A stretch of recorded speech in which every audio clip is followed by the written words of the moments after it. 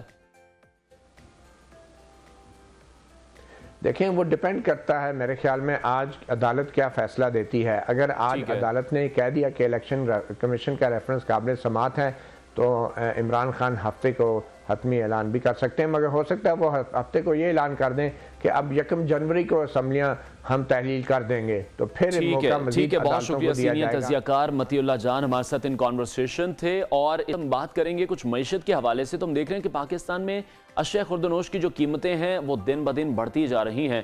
اگر basic needs کی بات کریں جس میں آٹا سر فہرست ہے تو آٹے کی 15 کلو کی بوری کی قیمت 1400 سے بڑھ کر 1775 روپے ہو چکی ہے۔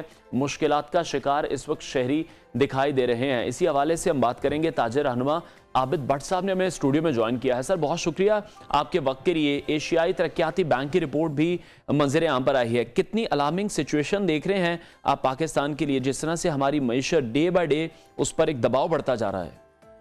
السلام علیکم جی۔ اچھا جی، مسئلہ اب آٹے اور دال سے آگے جا چکا ہے۔ I am the business man from foreign سے آیا ہوں جی، میں فارن سے سارے پیسے لے کے آیا تھا، and like a foreign investor. مجھے جو خوف اور ڈر ہے نا وہ یہ ہے کہ کہیں ہم سری لنکا کی طرف تو نہیں جا رہے۔ اگر ہم اس طرف جا رہے ہیں تو پھر